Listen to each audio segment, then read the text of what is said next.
Welcome everyone, and welcome to today's talk. We're going to talk about MLOps and what the fuss is this all about. My name is Boston. I'm from Slovenia. I'm a senior infrastructure engineer at Crayon. And Crayon is basically a Norwegian company that's working with license management and supporting customers on their journey to cloud and to machine learning ecosystem. So that's it for the introduction, short and sweet. Now let's get to what we're going to talk about today. So the first thing that we're going to talk about is we're going to talk about the MLOps, the challenges that it solves and the challenges that it brings with it. Then we're going to check a bit the MLOps maturity levels, which we developed internally. And in the end, I'm going to show you a very basic short demo related to the MLOps. So before we dive in, I just want to make sure that everyone is on the same page. So a very simple example of what machine learning is, right? So for example, nobody likes spam emails, right? Everyone wants them to be deleted instantly. Nobody wants to see them. And of course you can create some filters, and the old way how you did the filters is basically you had rules and you codified each separate rule. So for example, there was a rule if the email comes from this person and it has this in the title, then mark it as spam, otherwise check for other rules, right? So as you can imagine, you will end up with tons and tons of rules. So what ML does in this case is basically you're not codifying the rules themselves, but you're trying to find a pattern in the data, and based on this pattern, you're deciding if the email is spam or not, right? So now that we have this really basic stuff covered, so let's go to the MLOps. So first of all, why MLOps, right? You know, in today's data-driven world, things need to be deployed rapidly and with scale. And the machine learning ecosystem is a beast with tons and tons of different, not tons, but a lot of different components that you have to manage and you have to take care of, right? And this is the reason why this whole MLOps practice came into the existence, right? It takes a lot of the inspiration from already existing DevOps practice, but it kind of migrates it to the whole machine learning ecosystem, right? So if you want another reason why MLOps is important, I'm just going to give you a number. So as you can see here, based on Gartner's research from 2020 or 2021, 47% of all of the AI projects, so not just machine learning, machine learning is a sub-branch of AI, but basically 47% of AI projects never leave the POC phase, right? There are multiple reasons behind it. So either, the model is unable to solve business needs, there is missing or insufficient data, the running costs are way too high, and the fourth one is usually, the whole life cycle is very complex to handle, right?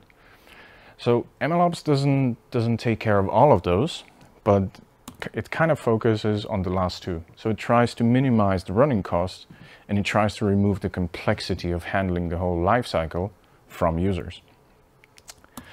So a definition of MLOps is basically it empowers data scientists and app developers to bring machine learning models to production. It does that. It enables you to track, to version, to audit, to verify, and to reuse every single component in the machine learning ecosystem. And it does that by providing you a defined role and responsibilities.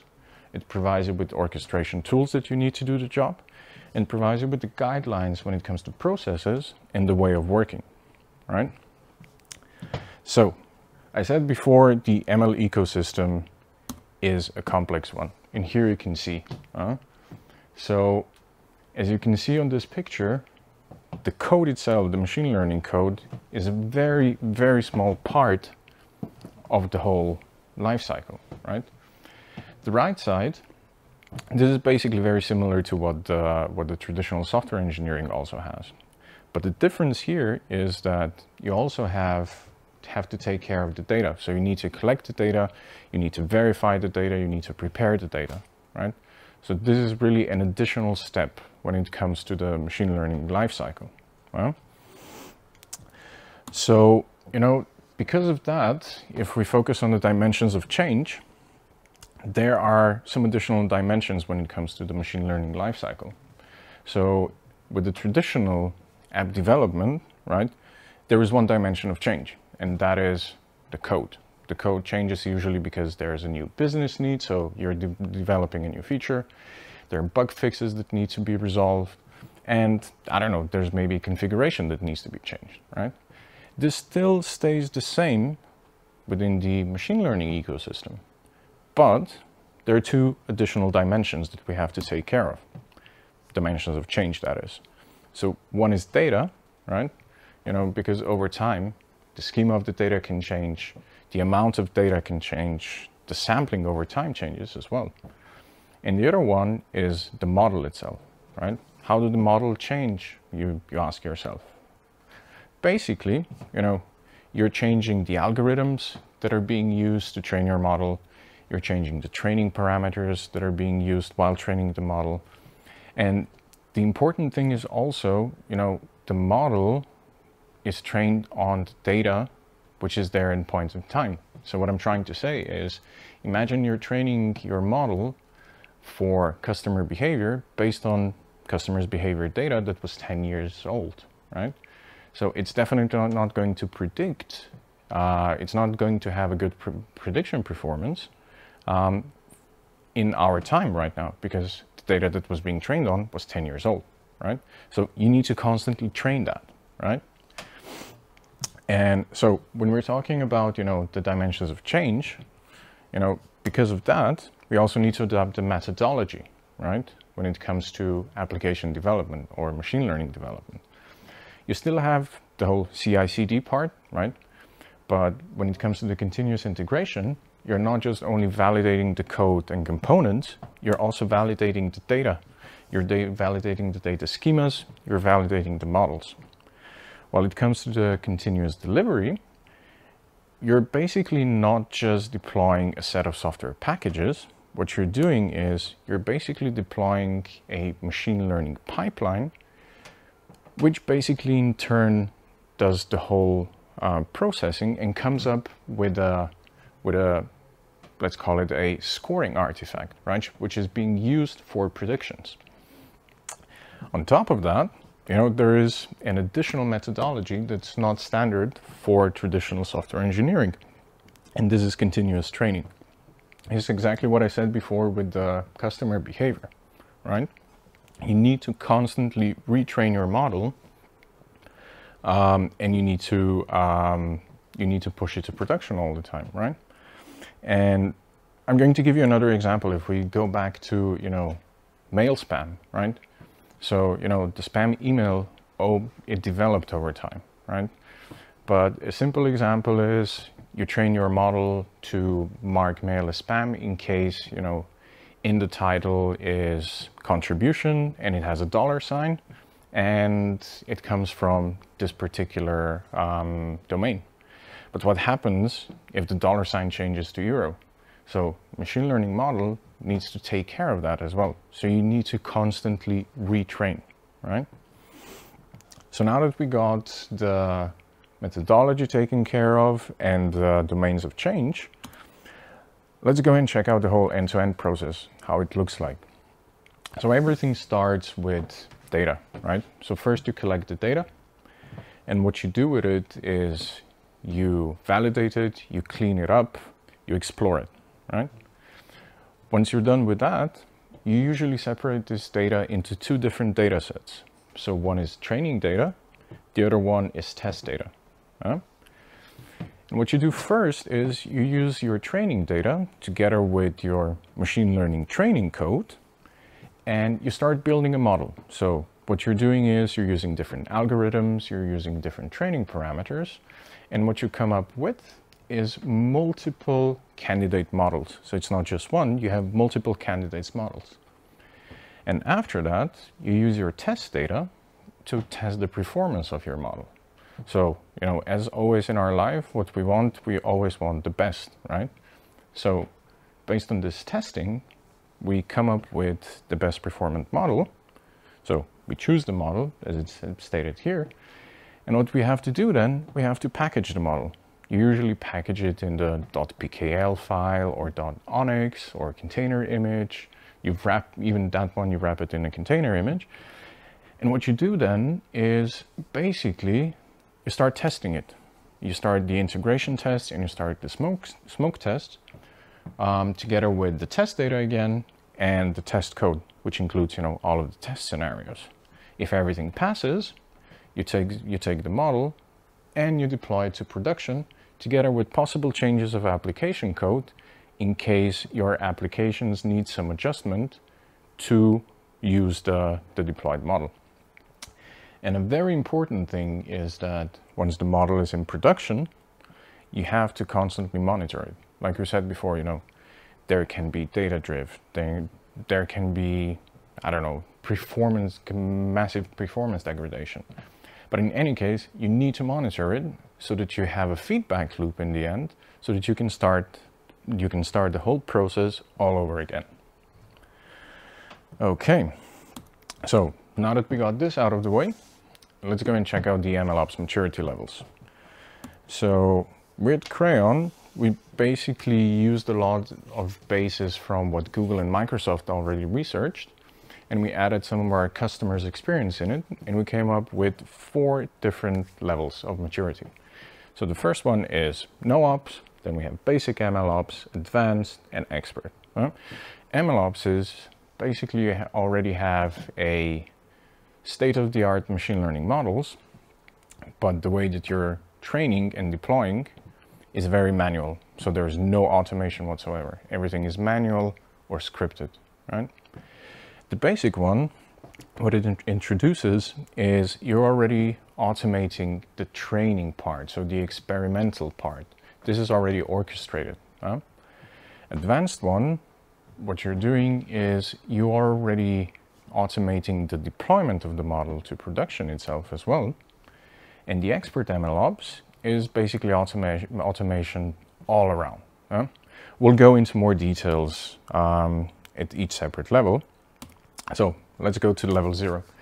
First of all, what you see here is that there is a separation between machine learning team and ops team. So this is very standard for no ops level. And what you always start with is you start with the offline data and you extract and analyze this data. Once the data analysis is done, you prepare the data, you train the model, you evaluate and validate the model. And what you come up with in the end is a trained model, right? And this part is the manual experiment step, right? And this is something that is not automated at all. So each separate step needs to be done manually. And once you have the trained model, you store it in a model registry, which is basically, you know, a storage for all of your different models. And then the ops team comes in, takes the model that you stored and deploys it to production, right? As you see here, there is no CI/CD, there is no monitoring, which also means there are quite infrequent releases of the model. So now that we got the level 0, let's go and check level 1. First, what you see here is there is a new thing called a feature store. So let me just take a minute to explain what the feature store is. So with an example, let's say you have the training data with 3 different columns, A, B, C, right? And you want to actually train your model in column D, which is 3 times A plus 2 times B minus 7 divided by C, for example. And instead of, you know, calculating this every single time when you're training your model, what you do is you pre-calculate this and store the data in the feature store, right? That way you're saving a lot of processing power and processing time. So once you have the data in the feature store, you still do the offline extraction and do the data analysis. But what comes after is orchestrated, right? So the whole data validation, preparation, model training, evaluation, and validation, this is all now orchestrated in what we usually call a machine learning pipeline, right? And also then the output of this is no longer a model itself, but it's actually a source code which is stored in a source repository, basically Git repo, right? And then the operations team comes in, actually takes that code and prepares a pipeline deployment and deploys the pipeline within the staging, pre-production, production environment, whichever environment you're having, right? The steps themselves are basically exactly the same as with the experimental phase. The difference is that now you're actually producing the model itself and you're storing it in a model registry. There's one more new thing that compared to level 0, which is the metadata store. It's pretty much self-explanatory. It's a storage for metadata. So it keeps the data about, I don't know, at what time did the pipeline run, what version of the model was created, which version of the data was used, which training parameters were used, etc., etc. Right? So once you have the model in the registry, the rest is pretty much the same as with level 0. So you end up with a trained model, the ops team takes over, and it actually pushes it to production. Right? When it comes to triggering those machine learning pipelines, everything is still done manually, right? So there's still no automation when it comes to that. Right? So this is where level 2 actually comes in place. So the level 2 is going to look pretty much similar to level 1, especially at the beginning. There's still an orchestrated experiment. There's still a source code that's pushed to source repository. The ops team still takes care of the pipeline deployment. And you still finish up with a model in a model registry. But the difference now is that the output, right, of the machine learning pipeline in the staging pre-production production environment is now automatically deployed and is being served, right? So you can, without any problems, make requests for predictions, right? So this is one of the major differences with level 2. On top of that, what's very important is that you also have some basic performance monitoring already. So how long does it take for the model to calculate your predictions? How many requests can it serve at the same time? So it's a mixture already of the infrastructure metrics and the performance of the model itself, right? And what is this being used for is that you can close the loop and you can basically automatically trigger the pipeline which is going to produce a new model. And not just trigger this pipeline, you can also trigger the pipelines for data analysis, right? So as you can see here, there is a lot of automation already. More or less everything has been automated. So now you ask yourself, why do we need 4 levels? Well, I'm going to show you. So the first part, again, is pretty much the same how it was. You still finish, so you still have the orchestrated experiments, you finish up with the source code, you finish up, which is stored in the source repository. But now you have the whole CI part for the packages. What I mean by that is, before machine learning pipeline was a monolith, right? So within the pipeline, you have different steps. You have, I don't know, prepare the data, train the model, validate the model, register the model, etc., etc. And before this was a monolith. And at level 3, what we're doing is we're separating those into modules. Think of it as microservice architecture for machine learning pipelines. I think that's the simplest one to explain. And the reason why you want this is, first of all, you have modularity. Second of all, it's very easy to separate the tests for it. It's very easy also to deploy to multiple different machine learning pipelines that you have. So imagine having a new version of model evaluation module, right? You just change the pipelines that are using this module to the newest version, and that's it. Instead of going into each separate pipeline, changing code by code, right? So this is the really big thing when it comes to change in the level 3, the whole modularity, right? So you finish up with the packages, and then the pipeline deployment actually consists of getting those packages together and creating the machine learning pipeline.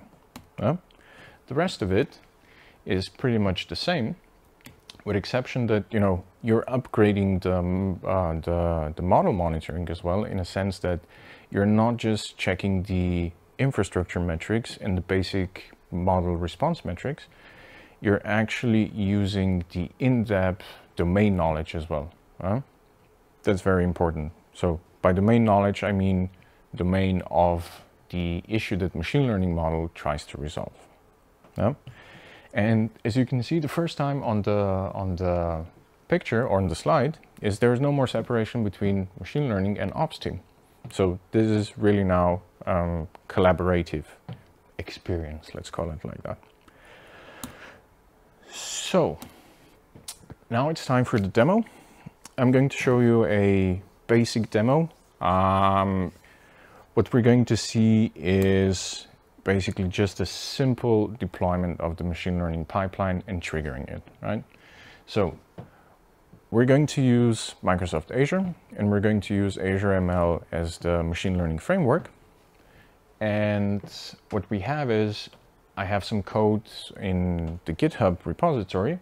We're going to make some small change, which will trigger the GitHub actions, which will deploy the new version of the machine learning pipeline and trigger the new version of the machine learning pipeline.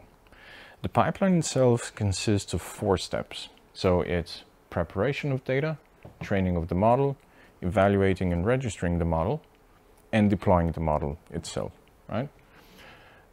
The current status is that there is already something deployed. So what we're going to see is we're going to see how the changes take effect. Okay. Here we're seeing the Azure ML UI. Before we go and check the code, I just want to go through some very basic environments or basic components of the Azure ML. So the important thing is, you know, you need to have a compute cluster, which we already pre-configured. We need to have the data store, and imagine data store as being just a pointer to your storage itself, right? It's not pointing to the data, it's pointing to the storage. For example, in this case, to the blob storage. And the data sets, this is the one that is actually pointing to your data, right? So this is what you need to know for the sake of it. For the rest, I'm going to show you we already have a pipeline deployed. So this is the VICF pipeline. It consists of 4 different steps, which is data preparation, training of the model, registering the model, and deploying the model. We already registered the model.